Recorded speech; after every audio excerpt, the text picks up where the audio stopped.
I would neglect that. It's fine.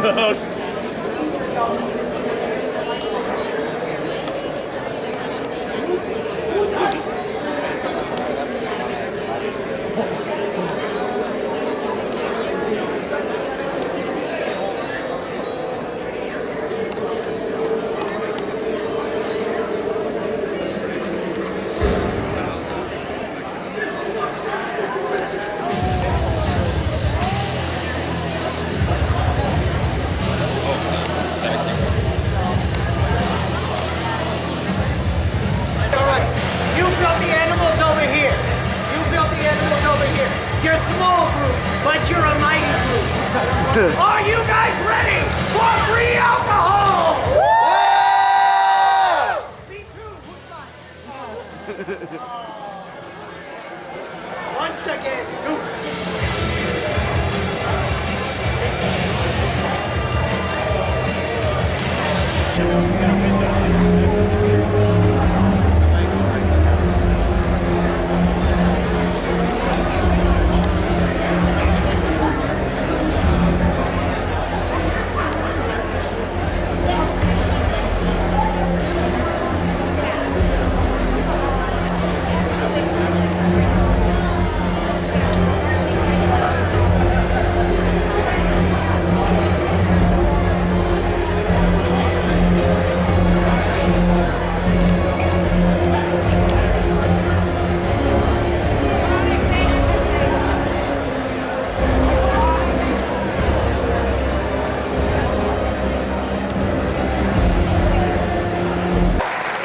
Ladies and gentlemen, welcome to the finish line of Midsummer Scream 2019. Please welcome to the stage Midsummer Scream founders and your executive team. Executive Director, David Markland. Executive Producer, Gary Baker. Supervising Producer, Clara Dunlap. And Creative Director, Rick West.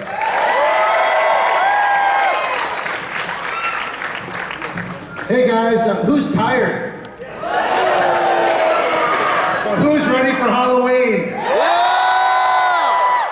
Wow, I think we kicked it off this weekend. Of course, I'm biased. I hope you enjoyed yourselves. Thanks for coming out and being a big part of the Midsummer Scream community. And you're basically all ambassadors for the Halloween community. So please, this season, go out and check out as much Halloween stuff as you can, from the home haunts to the big haunts like Knott Scary Farm.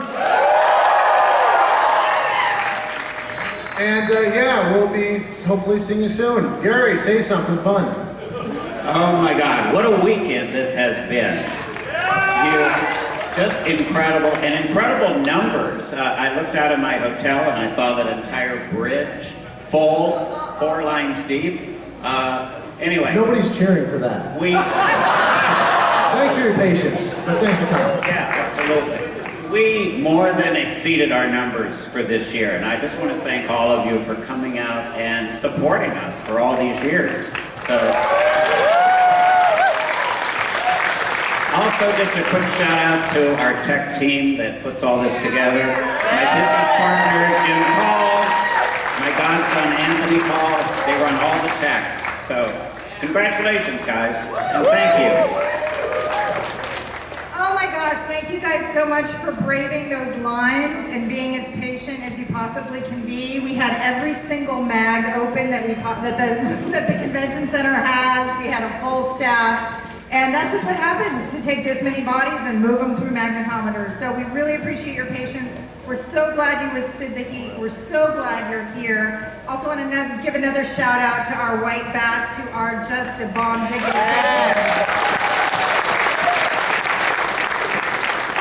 I ask you the same thing every year. Did we do you proud? Was it homecoming? Are you exhausted? We are. Yeah. We're going to sleep tomorrow. Thank you guys so much for coming out and spending your weekend with us. As usual, it's exciting. We are all very proud up here, and we are all very humbled that you think so highly of this event. We are nothing without you, without the fans. And, you know, there's a lot of ugliness out in the world. A lot of ugliness out in the world. Seeing what we have done here this weekend with you guys coming through, acting as a big family, you know what? The real monsters are out there. And here, this is love.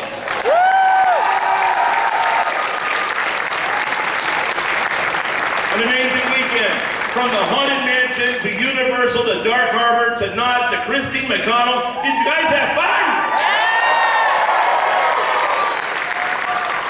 All right. Then this is it, the finish line. Who's ready for Scary Farm? Yeah! We love you guys. We love you guys so much. Let's do it again next year.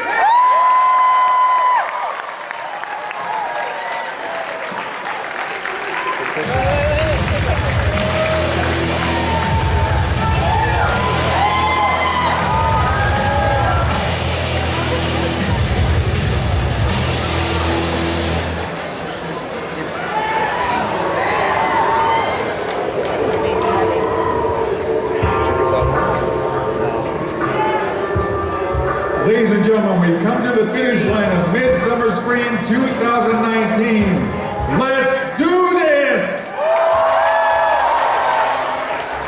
There are few things more synonymous with Halloween than Knott's Scary Farm.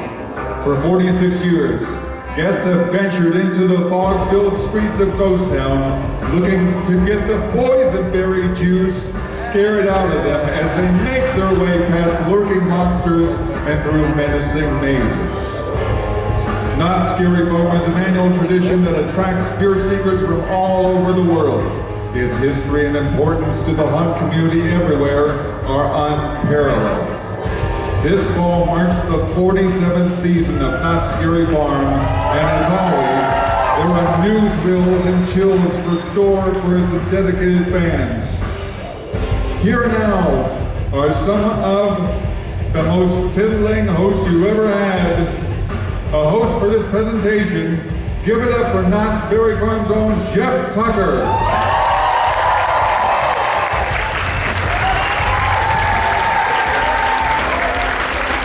Well, hello everyone! Welcome to Midsummer Scream!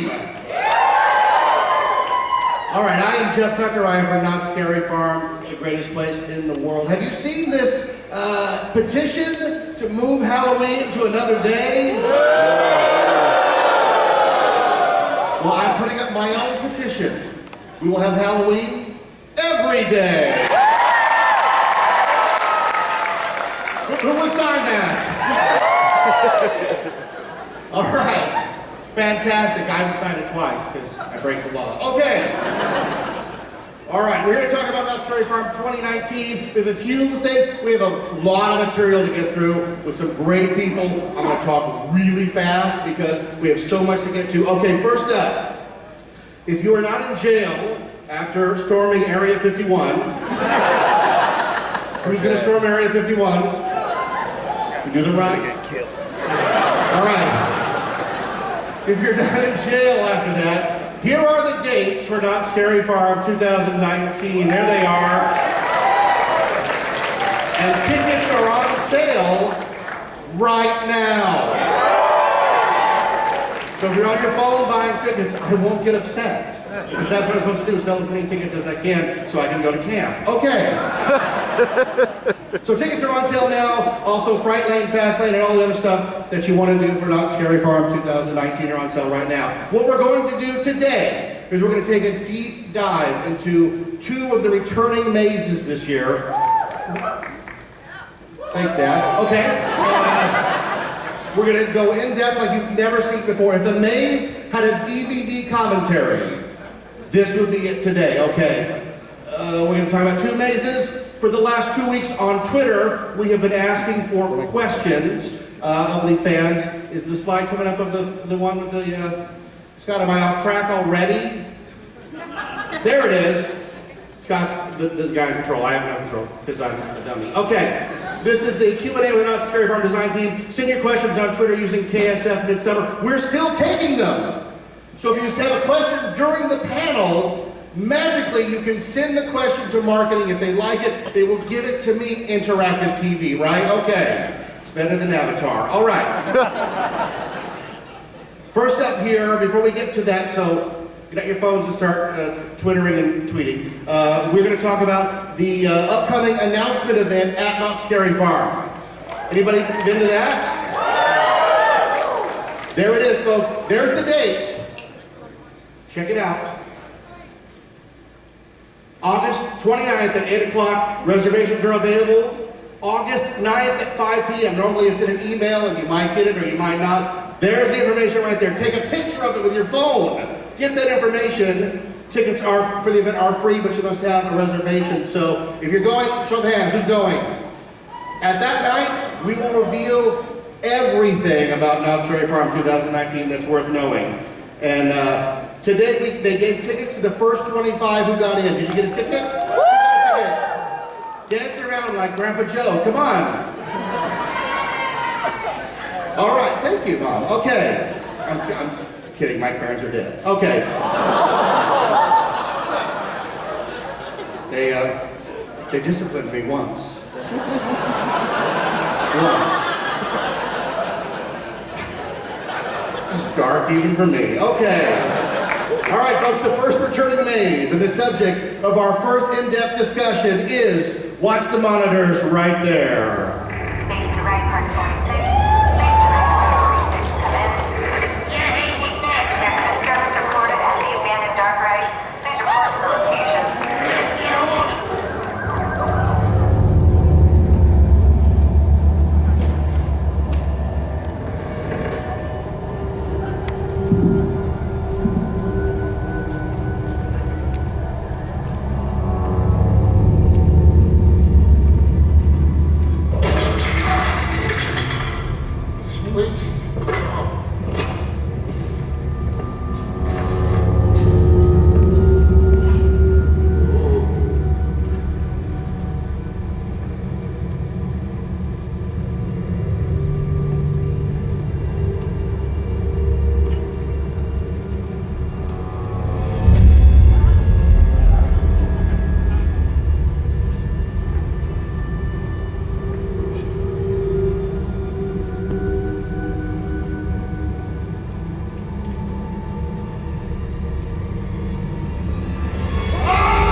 He kept his hand inside the car at all times.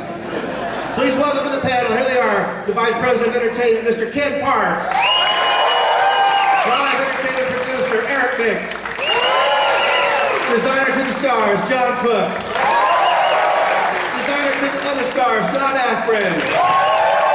Audio guru, Dan Biranowski. All right, fellas, take it away. Here it is, the deep dive about Dark Ride. Midsummer, how you doing? We're very, very excited to be able to kind of show you guys some behind the scenes of Dark Ride. Has anybody experienced it? Yeah. For those of you, wow, that's only half the room. The other half. Dark Ride is a story of an old carnival that was closed down, and all the freaks, the clowns, the sideshow performers, they were all kicked out onto the streets. Being shunned by society, they returned to their home. And they took the old Castle of Chaos ride, and they turned that into the new home. And they were going to defend it against anybody that would come in and expose this encampment, really, that they have set up in this ride. And one of the really, really neat things about this maze is the production and how everything is tied together. All the animatronics, the lighting, everything ties together and is synced through our show control system. And it's all driven by the heartbeat of the maze, which is the audio design. And audio is something that we kind of overlooked. Sorry, Dan. So we wanted to really highlight that and be able to talk about it. Cool. So when John told me he wanted to do a maze that was based in a dark ride, I was kind of stoked because dark rides sound bad. so it'll make my job really easy. But then we started going through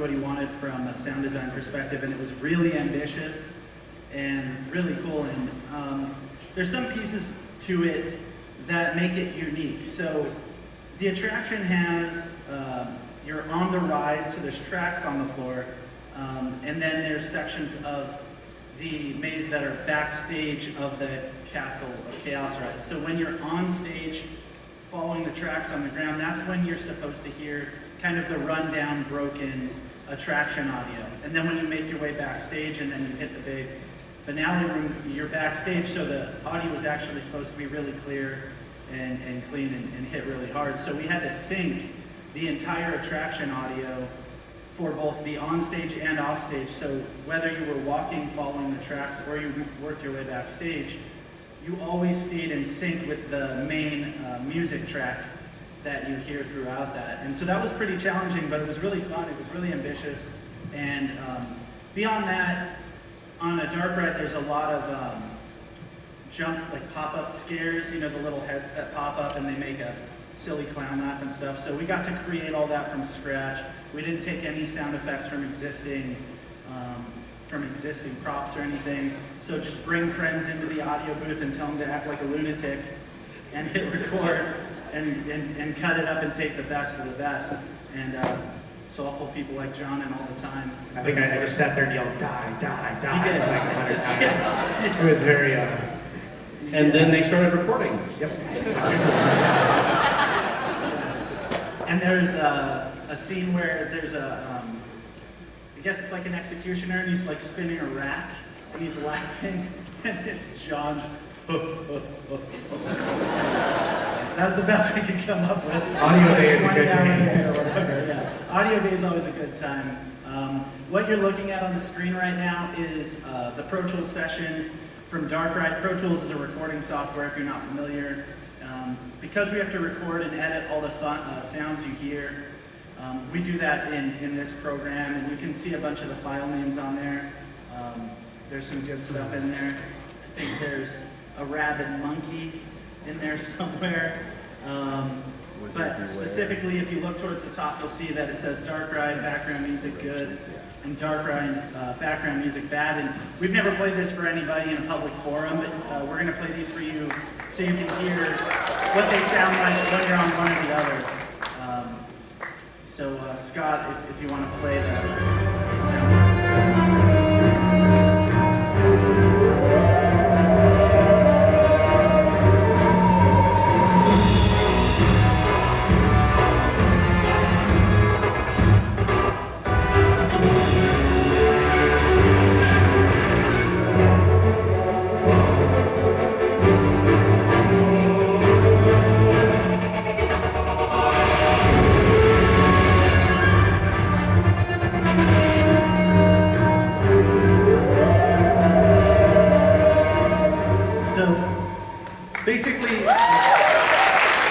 Hold on, before you go, this guy sat there and made sure that those two lined up, so when they play throughout the maze, it's not fighting each other, so hats off to sit there and do all that tedious work. Yeah, so basically we sit down, John and I sit down in a room, we go through the entire design of the attraction before it's ever built, and we develop a list. And the list will include elements like that, and then we'll go in the studio and make that stuff happen. Sometimes the list has some weird stuff in it, and we'll throw Easter eggs in the attraction. There's a wizard in this maze, and he's fighting. There's a big dragon up on the ceiling, and this wizard kind of floats up and down. And for that, our lovely Vice President of Entertainment, Ken Parks, did the honors. So these guys are always putting Easter eggs into their mazes. What they didn't know, I think it was my first year at Knott, right? And so what they didn't know is I put an Easter egg into their maze. I used to work for the Walt Disney Company, and as an actor once in a while, if they ever needed a Merlin, I would do all of these big special events, right? So I never did it in the park, but if they needed audio recordings, anything like that. So they were one day, I think John was saying, no, we need a wizard, and we think we're gonna have, I was like, oh, I'll do it for you. So that's a picture of a guy acting like he's acting. And if you've never seen what somebody using a microphone looks like, that's what that is. But anyway, so this is my Merlin voice.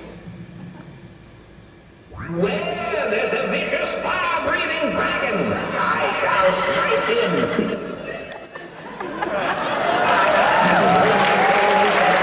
So, there it is, and we're waiting for the cease and desist from Disney at any moment. But good times now, let's keep going. Yeah. So if you're not familiar with the Walt Disney Company, where Kenny's they do things. They own everything. Yeah, so, I said the chip.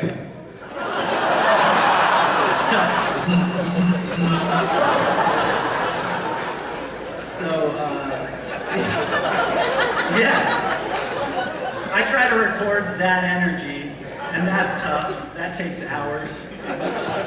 And then we edit it all down. We cut it down to basically make sure that it matches the tone of the attraction. This attraction is really fun. If you haven't gone through it, make your way to Knott's this year and make sure you experience it, because there's something special about clowns. I think we all kind of can accept this fact. And this attraction, the fact that it takes place in the boardwalk area of Knott's and also is a dark ride that contains clowns, it's like you can't even escape it. When you walk out the doors, you're in a boardwalk full of a buttload more clowns, and they're all awful and they all hate you. So make your way there, check it out, because if nothing else, maybe this will give you a chance to listen for some of those Easter eggs and realize we have as much fun making this stuff as you guys have walking through it, and I think it'll be pretty evident if you pay attention to it. Hey, Dan. How long does it take to put together a maze, audio maze like Dark Ride? I think probably about a month. We have to plan everything out, schedule everything out, and then we do a sound check. The sound check is always super fun, but there's no way to sound check for having hundreds of people in a room. We work in a little studio, and so when we put the audio into the attraction, a lot of times we make tweaks and make changes. And sometimes it's not just for the guests, sometimes it's for the actual scare actors, because if you hear a girl scream, and that happens every second for a 9-hour shift, you'll probably jump off a building. So sometimes we make tweaks, to make the attraction better for talent as well. So it's a long process, but I think in the end, the best part about doing what we do is that if there's anything that we do find that we need to change that's drastic, it's, this one will be back next year, and you guys can come see it and see what we change.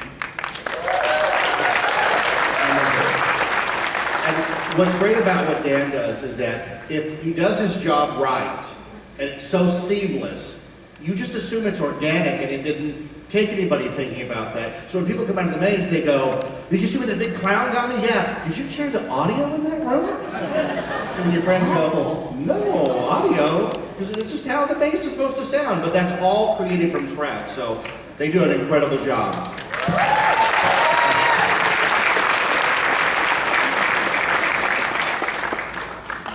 Are we going to talk about what's new for Dark Ride? Yeah, I think so. Would you like to know what's new for Dark Ride? All right, so with Dark Ride, like some of the other mini mazes, one of my personal favorites, and so it was an honor to kind of bring to you what we have in store. So you guys ready to hear what we have in store for 2019? I think so, right? Okay, so let's dive right into it. So for this year, for Dark Ride, we want to introduce to you 2 new rooms. And so as John opened up and talking about Dark Ride and how it's an abandoned carnival ride, what we're introducing to you for this year are 2 new rooms, undiscovered rooms that just recently was uncovered. And so what we want to bring to you, the first one is the surveillance room. And so it's kind of cool. I mean, you can see on the screen, if you look on the left-hand side, you'll see the what we had in the previous years. and what we're doing for the new year. And it seems like it's a lot, but you know, if you go to the next slide, let's dive right into it. There's actually a lot of cool meat and potatoes in this one. So I know we sort of omitted a couple of lines in there. Can't give it all away yet. It's been redacted. Yeah, but what we're doing here is we were aiming for bringing a real huge interactive element to this portion of the maze, and that's a surveillance room. So just if you think of an abandoned carnival ride, obviously you would think of like a security room or a surveillance room. And so we uncovered a surveillance room, and some of the things that you'll find in the surveillance room is obviously the security cameras and old data technology like CRT monitors. You'll also see like wired keyboards and such. And so what we wanted to do is to try to, of course, obviously bring in the surveillance room. But the catch to this is that there is a whole level of crazy interactive elements in here, and it's all natural. And one of the things that we're known for, that every time John and I you know, work on projects, we're always thinking about Easter eggs. And so for those of you that have gone through the maze in previous years and noticed a few of the Easter eggs in the maze, this is we're kind of picking up where we left off with those Easter eggs. And without not letting too much out of the bag, there's a lot of elements in there from, you know, you could turn a key possibly, or maybe push a button, or find something in the room, and that room will interact with you. And you'll see a lot of ties into some of the elements of our other mazes, which is kind of cool. And you get a chance to kind of sort of see what that room would look like. You'll notice just, you know, as small as it is, it's definitely packs a lot of punch in there, and I think that you guys will have fun in there. John, I'm just concerned that the phone in there was from like when I was a kid, and now it's vintage. So I know. It's a dark ride in my head, thanks. And so the next room that we have is a gift shop. And so, I know, exit right? through the gift shop, folks. I know. I don't know if you've ever heard of the Walt Disney Company. Right, I know. Well, like, I should clarify, it's not an actual gift shop. Yeah. No, that's okay. We'll sell some stuff, but we're not going to sell it there. They'll try to kill you, so it's okay. We never miss a retail opportunity. So what we wanted to do with that was to sort of wrap up the experience. So, you know, as you go through Dark Ride, you know, you go through all these different layers and different textures that the team created, and you know, obviously what we wanted to do was to finish up the experience. And obviously you're going in through an abandoned ride, like many of the rides out there. You know, the ride ends with a nice little cool gift shop, right? And so that's something that that Eric, our producer, and Ken wanted to throw out. And they put together this crazy idea of putting together this gift shop. And so, like the surveillance room, there's some interactive elements in here as well. But we really wanted to capture the essence of your experience coming to a close, you're ready to leave, and there's a different level of a tone that's in here. You know, for the most part, Dark Ride, it's very fluorescent, very bright. So we wanted to sort of shift the gears on it and sort of bring it down a couple, and almost like a little juxtaposition of what you would experience throughout the maze, and as you wrap up and end your experience. And so some cool elements, but you know, with that being said, without adding any cool new stuff to it, you know, and this slide right here is kind of will give you a little overview of what it sort of looks like. But with every new addition that we're bringing to our mazes at Knott Scary Farm, what we'd also like to introduce to you guys ready to see some new characters that we're introducing to you guys? Yeah? All right, so let's introduce to you Smiley Sam and Baby Fool. Baby Fool is so good. And you know, right? That's actually me. So selfie. Woke up this way. Yeah. So with Smiley Sam and Baby Fool, one of the things that we love doing at Knott Scary Farm is throwing Easter eggs. And what we wanted to do is to recognize the whole idea that our mazes really are brought to life through our talent and brought to life through our mazes. And so, you know, we really wanted to capture and play into and introduce to everyone 2 new characters that you'll see at the final scene in the gift shop. And the first one obviously is Smiley Sam, and the second one is Baby Fool. With Smiley Sam, she is, a cashier that never had any clue that Dark Ride even closed, and so she's still trying to sell the last merchandise to everyone. And then, of course, you have the whole concept of Dark Ride being an abandoned ride. Well, for many reasons, aside from it being abandoned, there's also, unfortunately, a little baby that was abandoned with it as well. And this character is Baby Fool, who was raised by our carnies in the carnival ride and grew up to become Baby Fool. So, check out the slippers, though. Yes. I'm jealous of whoever gets to be that talent. I know. John, I like the idea that a couple with a new baby got off the ride and they're like, "Did we have something with us?" "Nah, we're fine, let's go." Gotta get to that parking lot. I know. Well, at any rate, those are our 2 new characters, and we hope that you guys enjoy Dark Ride this year. All right, folks. This sort of speaks to also what we've been doing. Not only have we been connecting the scare zones with the mazes so that they all kind of live in this common narrative, but the other thing we've been doing is, if we do have a returning maze, we keep plussing it. We sort of feel like it's never done. We always want to go back so that even if it returns, that we give you guys something new and exciting to look forward to. So, which I think is going to come up, and yeah, thank you for coming back. We appreciate you all. So I think that's going to tie into what we're doing next too. Yeah. All right, you ready to hear the next returning maze for 2019? And we're going to talk about this one in depth in a way that you've never heard before. Scott, roll that beautiful theme footage.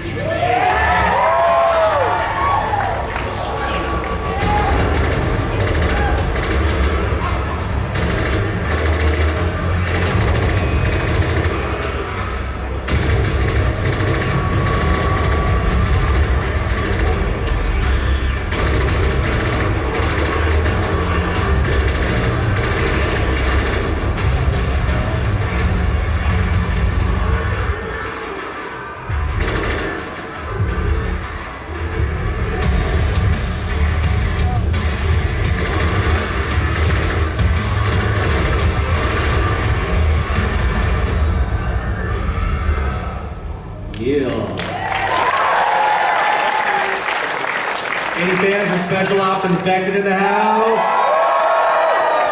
Well, here are the guys that made it. Tell us about it, fellas. This is where it all began for us, right? Yeah.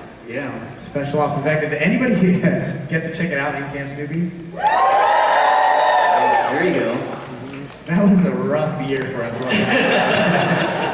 I think it was all worth it, though, for sure. I mean, it was man. Camp Snoopy is where we started and where we had a lot of fun. I mean, that's all I can say. I mean, it was crazy. Yeah, it was great. Yeah, it was great. But for those of you who did not get to experience it in Camp Snoopy, we had the great idea of taking over the Camp Snoopy area and trying to transform it into the zombie apocalypse and create this really, really deep and fun interactive experience. Yeah, I think with that experience, though, I think it all started even before that, before Camp Snoopy, and that was probably our influences, right? So, it kind of goes without saying, we're nerds at heart. I think one of the things that we take huge pride in is the fact that we have all these fanboy moments and nerd moments when we're out in our think tank sessions, and that's really where it all starts. That's really where it all came from, and you can kind of see, sort of what influenced us from the TV shows and the movies and the video games, obviously, and things even outside our 4 walls, like paintball and airsoft, was really what influenced the most. But this had to be it, right, John? What influenced us most? Man, we're fans, and we actually met playing paintball and stuff. And we are big fans of video games. But at the end of the day, we're haunters, and we love haunted houses. So we saw an interesting opportunity that we haven't seen done on a large scale like that to kind of gamify a maze experience. Yeah. And to make it more engaging and more than just a passive walkthrough attraction. And I think one of the unique concepts that Infected had, and the biggest difference that when we're tooling around with ideas, was the simple fact that with Infected, we took elements from not only a maze, but we also took elements from the streets, and all these things that we learned from both of those types of venues, those types of experiences, we sort of came up with a hybrid that ended up becoming Infected. And the beautiful thing about Infected is if for those of you that have gone through, it's a different kind of feeling, right? I mean, you know, you going through a traditional maze, you're sort of put in, for the most part, in a role of, say, a victim. But the unique thing about, you know, Special Ops Infected is that, you know, and we're so like crazy stoked about it because we get, you know, jittery just thinking about it.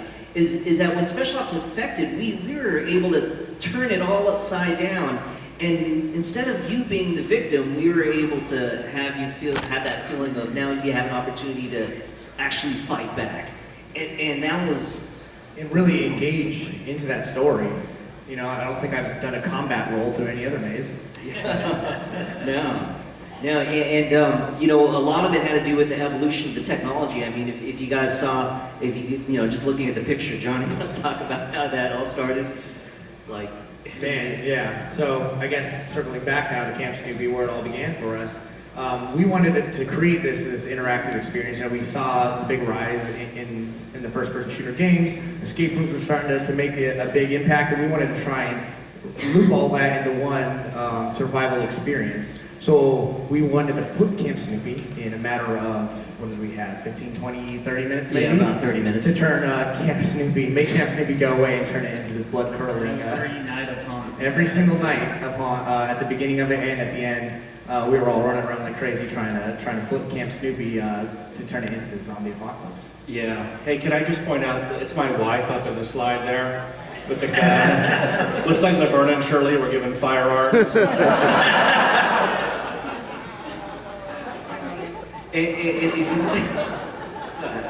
if you look at it, if you look, our fans have fans. If you look at some of the technology or you know the green, you know, laser tag weapons, they're actually, and you can sort of see it's a huge jump for those of you that have gone in the last 3 years. But if you look at the zombie on your upper right hand side, you'll see, you know, these huge sensors, and they're actually, our zombies actually have these huge, like 4-pound zombie boxes. Fanny packs. The fanny packs that they're wearing that they wore at Camp Snoopy. But the awesome thing about it is that, you know, as an attraction, as Maze got super popular, you know, the technology sort of changed as well. And you kind of get to see what we are using today. Yeah, so we went from the original equipment, and we got to almost kind of work with Battle Company to create this new equipment. What's really cool is this technology did not exist until this attraction, where it's all through IR. So the zombies are actually wearing their headbands, they're wireless, and they're communicating with the weapon. So every time you're shooting a zombie, it's actually bursting a signal back out to the weapon to collect that data. And that didn't exist. Before this, everything had to be done on Wi-Fi, which I don't know if anybody's tried to use their cell phones at Knott's Berry Farm. You know, it's not, sorry guys, not the best, but we were able to kind of eliminate that issue by using this IR equipment. Yep. Another unique thing about Infected was this whole brag and right scoring system that we introduced. One of the things actually two of the things that made Infected so unique for us is that we knew our target demographics. Like, how many gamers do we have in the house? Do we have any gamers in the house? How many people know this up, down, left, right, B, A, start, right? So, you know, we have a handful of you, you know, but like myself, I'm a huge gamer, he's a huge gamer, I'm dropping everything, this stuff, wallet and all. You know, we wanted to introduce, you know, two new aspects that were fresh in the minds of haunters, and that was this whole idea of fulfillment, this whole idea of accomplishment, and that's something that we're super jazzed about that guests got out of Infected. And a lot of it had to do with our scoreboard system and our brag and right system. And on the upper right-hand side of your screen, you'll sort of see like an old school snapshot of our scoreboard the first 2 years when we were at Camp Snoopy. It's got that old school feel. We played Pac-Man, Dig Dug, and you know, Space Invaders, and you get that general score and the first player. And then you have to the left in the background, you have a screenshot of our scoring system that you see today. And a lot of it is the whole idea of the accomplishment that we're able to achieve by guests as you shoot. And one thing, if you didn't know, is that the more headshots you get, your equipment upgrades. So it starts off with semi-automatic, down to a 3-shot burst, down to, fully automatic, and so on and so forth. And so, we were able to accomplish that sense of accomplishment there. And then you also had the fulfillment, which is where the scoreboards came in. Because just like any of you that stuck through a video game and were into like a campaign game, and you stuck all the way to the very end, all to see the little credits, well, that's sort of what we did with Infected, and we discovered that giving you these nice little call signs was just that extra table talk that you would get with your friends. Because another thing out of all this, which is really cool, was this whole bounce back feature that Infected brought in.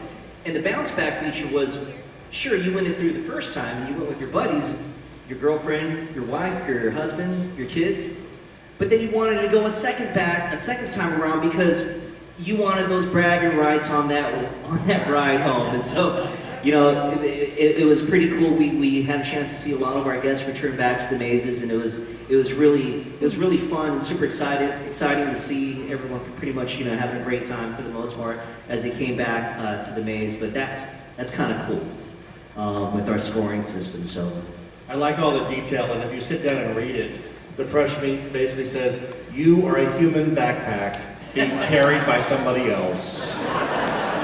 That's so good.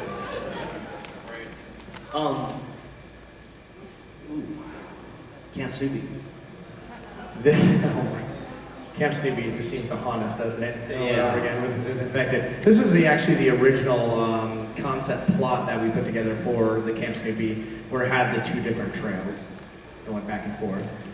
So we had one of them starting at the Outpost, one at the Bravo, and then make their way through. That way we were able to really utilize our number of zombies. So even though I think we had quite a bit out there at the time, 80 or so, it would feel like it was like, I think we had about 104 zombies at our peak. 104 zombies, which is still to this day the largest cast in Knott Scary Farm history. And so it was a pretty impressive feat, and Camp Snoopy was where it all began. I think a lot of the things that opportunities that we wanted to see, obviously, we couldn't do because of it was at Camp Snoopy, right? We really wanted to fully immerse our guests into Special Ops Infected. So, what we ended up doing was we got to bring it backstage to where it is now, to be able to fully build out the city that we wanted to create. And by doing so, we opened up a lot more opportunities to build in the scares. And I think one of the things that is so fun and unique about Special Ops Infected, you're no longer walking through the maze looking for the scares, right? You're looking for the zombies, and that opens you up for those big startle scares. Yeah. And the cool thing about it was, when you go to camp, for the first 2 years, you had a lot of open long-range or mid-range combat with the zombies. It was really hard for our zombies to sort of hide. You could walk out to, outside of a building and see maybe about 30 or 40 zombies ready to charge at you. But the great thing with having the ability to build our own little city, we were able to control the scares. Being huge paintball and airsoft heads, we were always looking at our lines of fire, how guests would interact as they move forward and press through a room. And so, we really wanted to take that experience to the next level. And I think what we ended up doing, it was a natural evolution of our storyline. And the crazy thing is, Special Ops Infected, I'll let you guys know, when we moved over to its current location, we actually were going to name it, or change the name, right? It was in Black Ops Infected, right? Yeah. Yeah. So, but we ended up sticking to our guns. So, no pun intended. But and we ended up continuing on with our story, and with our story, there's naturally. We've always been firm believers that a writer only writes the book, right? And it's a reader that finishes it.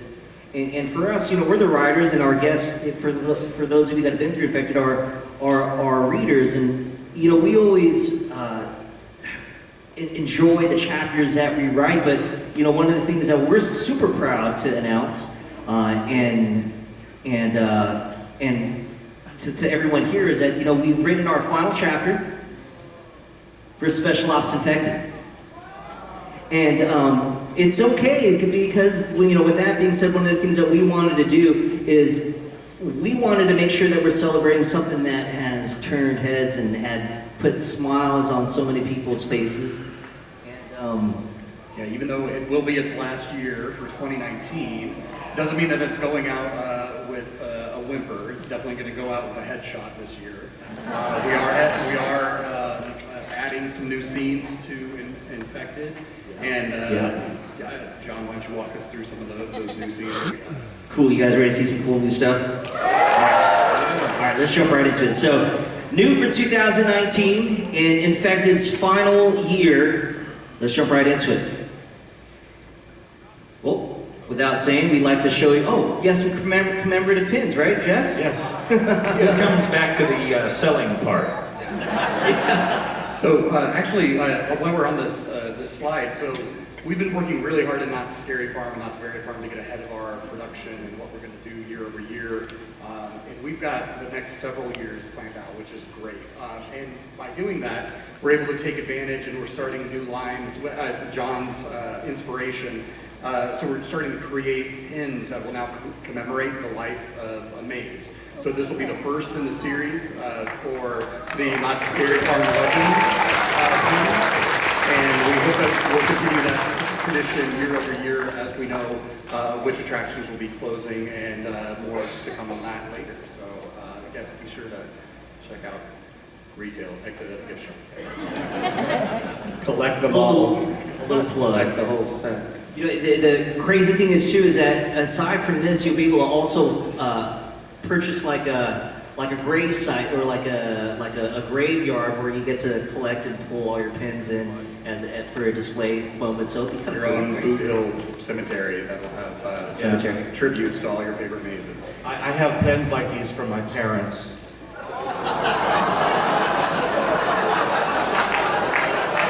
Please continue. Pull up, pull up, pull up. 2019 changes. So what we're doing is, as you can tell, we are bringing in, we're going to reveal 2 new changes to Infected for 2019. The first one is the Hernandez Calico convenience store, and the second one's House Meat Pack House. To the convenience store, what do you think of the convenience store, buddy? I think it has nothing to do with Jen Hernandez's, the props department lead's drinking habits, right? No, it doesn't. Absolutely not. I don't know what you're talking about. Sorry, Jen.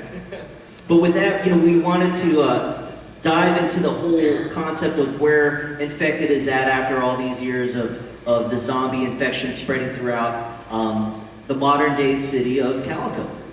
I was Friday when we did this rehearsal and we were talking about the city that this goes through is Calico. That meme, I'm this many days old when I learned that. That happened to me right now. No clue, but that's, just another one of those great Easter eggs that we try and bake into our design. Well, I think when John and I were designing Infected, I think we're up to like 174 Easter eggs in Infected. A lot of you have like responded back and like hit us up and give us a count of how many Easter eggs we found, but we're up to I think 174 at this time. And so Infected is basically takes place in modern day Calico City. So that's the name. If you guys have ever gone through the maze and looked at the signage that's in there, it says Calico City. So it's kind of cool having little nerdy moments with that. So, but at any rate, going back to the convenience store, they'll still kind of give you a little overview. What John and I wanted to do was to sort of dive deeper into where Calico City is at with the zombie infection, and you have this rundown convenience store, and you have some cool new interactive elements in here as well. The next new item that we have is this whole meat packing freezer house. One of the cool things about the zombie experience, and for those of you that watch zombie movies, I know Johnny and I watch zombie movies all the time, but some of the most intimate moments that resonate with us most when I'm watching a zombie movie are those moments where you sort of break up from your group and you're by yourself. What we wanted to do with the zombie attraction is, or with this new feature for 2019, is to divide up the groups into 2 groups. We're gonna split you up. One of the things that also is pretty cool about this is that, well, you're so used to the open mid to long range firefights with the zombies from Camp Snoopy, maybe the mid-range firefights and infected. Now it's gonna get up and close and personal, and we're splitting you all up into 2 groups. So it's kind of intense. One of the things that I think you'll you know, for those of you that saw our influences here, you guys watch Goonies. I'm a huge Goonie fan. Johnny's a huge Goonie fan. And what we wanted to do is add those kind of cool little fun elements, little fanboy moments to where, you know, just make sure that when you do split up that you have, yeah, someone watching you on this one, so.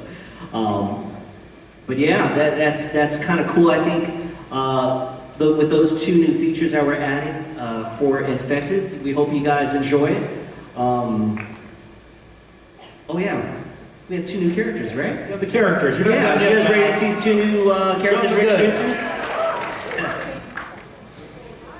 So you have your convenience store cashier that you'll obviously see. You'll see a cool, nice little difference in terms of our zombies that you see in the meat warehouse, the meat freezer warehouse. And so, you know, at Infected, you had so much, you had a lot of zombies wearing different types of costumes and wardrobe stuff, things like that of that sort. But Bill and Tim are doing a wonderful job over in our wardrobe and makeup department in helping us put together these 2 new characters that you'll find in our new additions for Special Ops Infected. So, pretty cool. I think just looking, I mean, this is the first time I've seen these.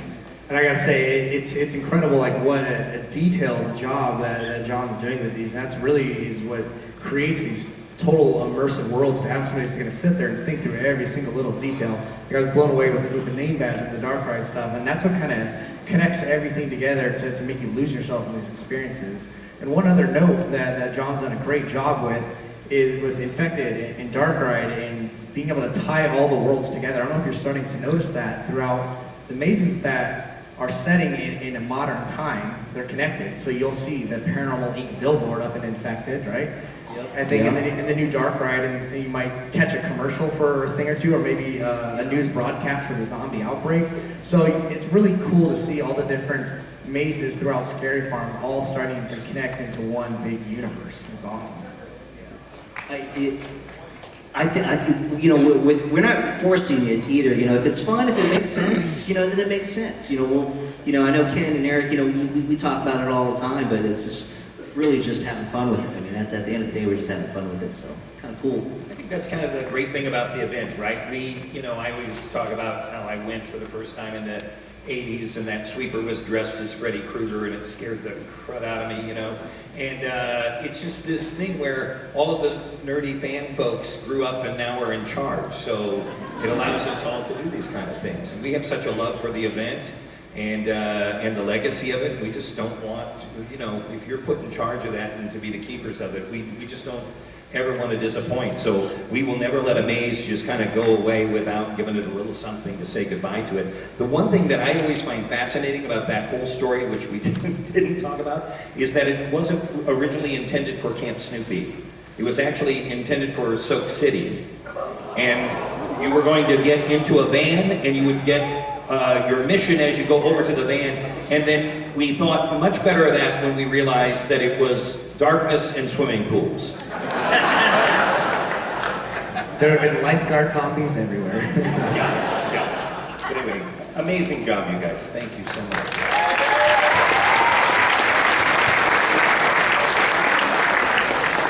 Nicely done, guys. So that is the last year of Special Ops Infected. You have got to come out and see what they've done, and headshots only, right? Give it up for them. Nice work. All right. We're going to get to our questions that we got off of Twitter, because everybody on Twitter has an opinion and a question, right? These are always good, right, Jeff? What's that? These questions are always fun, right? Oh, absolutely. Yeah. Marketing, do you guys have questions for me? Did you get any today right now? You want to bring them up? From Price Waterhouse, bring me the questions. These have been sealed in a mayonnaise jar on Walter Knott's porch since this morning. Thank you. All right. I have them. Okay. Okay, here we go. From the room, what is your favorite moment from past mazes? Anyone? So, for me, the first year that I designed an attraction from the ground up was actually infected with John, and it was his first year designing an attraction from the ground up for Scary Farm. And the first time that we sound checked, we turned everything on, it was, I don't have any kids, but I assume that's what it feels like.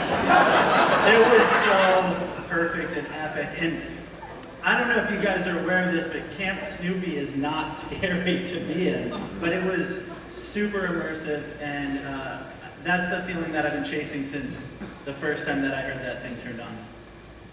I'll give you mine real quick. It's from Dark Ride. I have a million of them because I've been there forever. But I was walking through Dark Ride, and do you guys remember that dummy you had in there that was like realistic? Because I was walking through and I was like, why is this woman lying here? We're not open, man, we're not open. Oh, it's a dummy, now I'm the dummy. It was so real. I thought she was like asleep or something. Oh, it was fantastic. Mine would probably be, it was last year, Trick or Treat, Lights Out, and we did a 5 a.m. walkthrough, no talent, but it was trying out the flashlights for the first time, all the effects, all the sound, and all that. And, you know, I've been coming to Knott's a long time. I've only been working here for 2 or 3 years, but I thought I was pretty immune to everything, and I have never shuffle step, like, skipped through a maze so fast by myself, and just got out the other side and was like, yep, that's good, let's open it up, let's do it. So true story, during that walkthrough, like a book or something moved, and Ken... I dropped the F-bomb. There's no audio, there's no talent in there, and it scared him to death. It was great. Which I wasn't allowed to do at the Walt Disney Company. If you're not familiar with Walt Disney. All right. What's the most frightened you've ever seen someone? Other than budget time. What's the most frightened you've ever seen someone? I was a talent for 1 year, and I scared a guy and he kicked me in the balls. and then he hugged me. We have a pin that will commemorate that.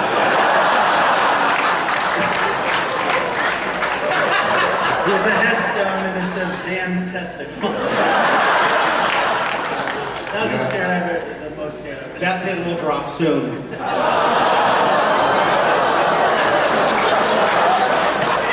Don't laugh at that. Don't laugh at that. The most frightened I've ever seen someone, if I can interject here, was in a little maze we did called Trapped, and it was a girl who wet herself, and it was the funniest thing I'd ever seen. And we watched it, Scott remembers, we watched it on video, we're like, she's going, it's going, there it is, yes, winner! What about you guys? Most frightened you've ever seen someone? I think we had the privilege of sitting back and watching the CCTVs in Trapped, which are always fun to watch people's reactions. So we were sitting there and somebody was genuinely freaking out in that, I don't remember as the electrical room with the water that raised up. And they literally must have felt like they were trapped, so they got desperate to try and swing across by the fake wires that those are always enjoyable moments. The great news they is... help, though. The great news is we've saved all those videos.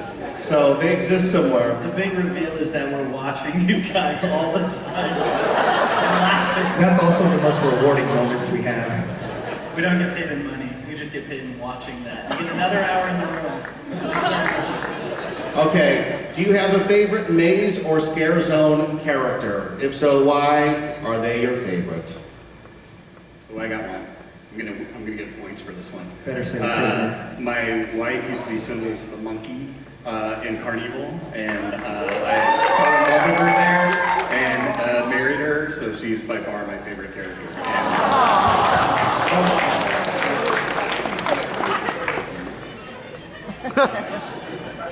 My favorite characters in the audience. My daughter played Maggie in Possessed.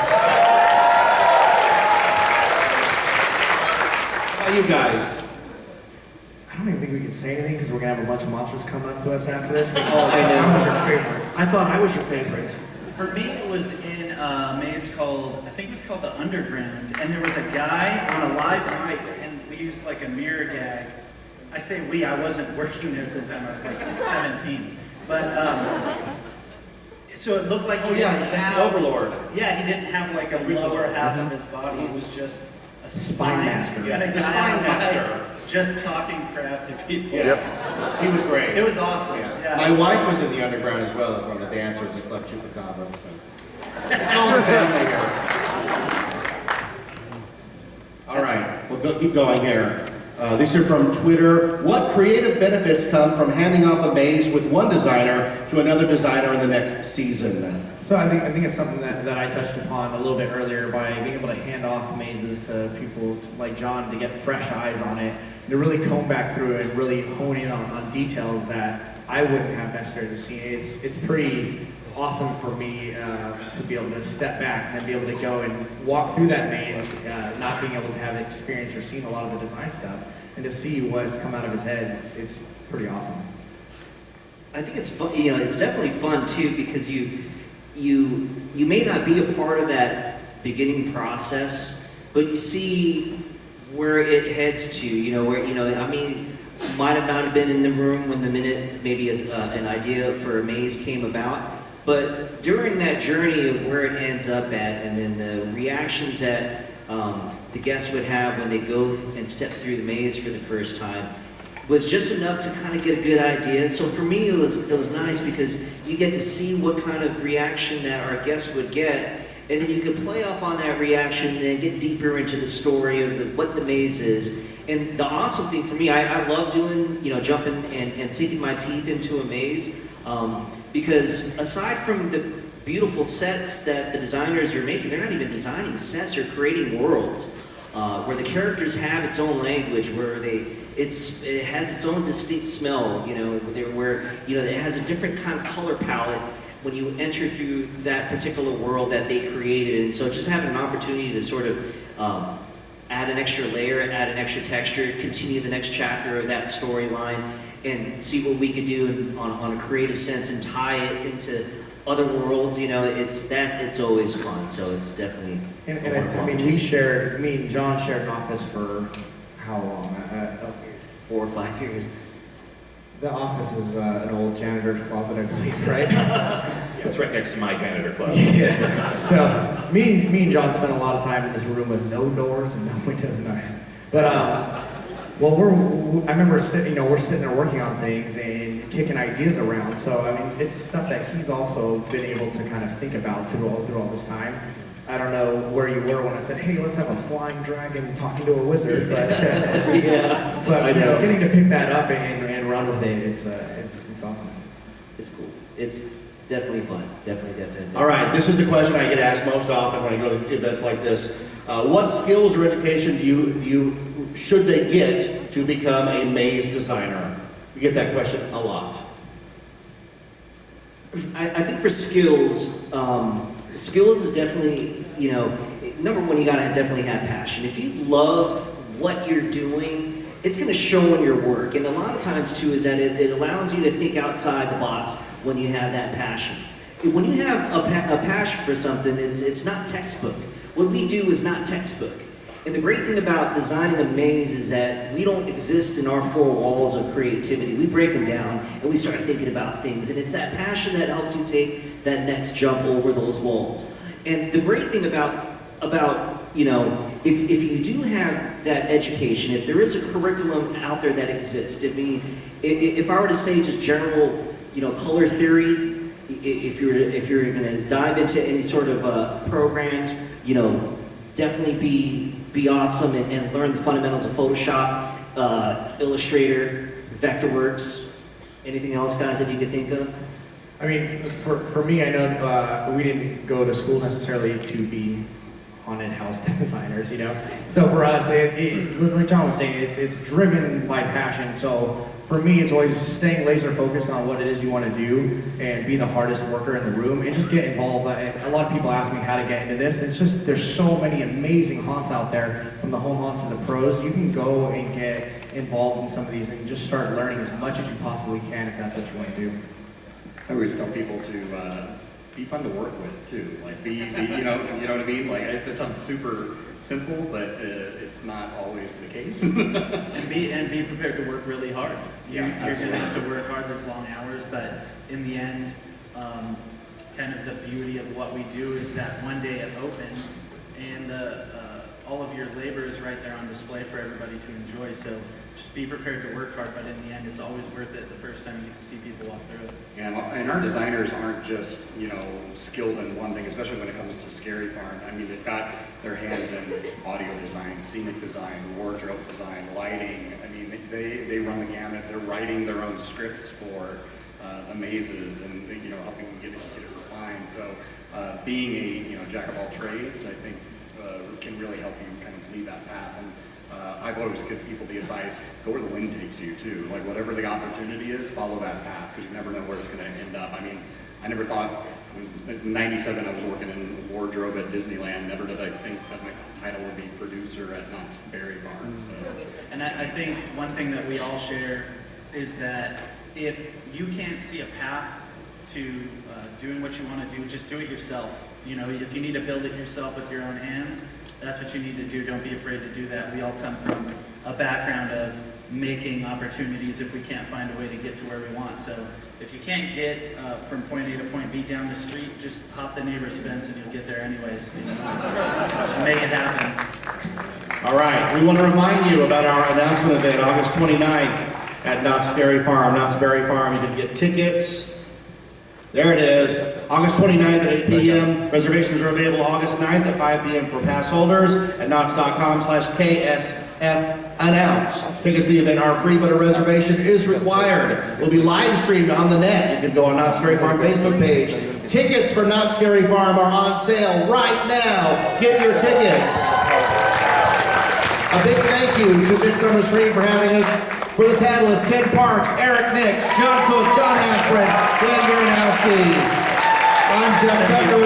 Thank you to the greatest fans in the world. You guys make it happen. We'll see you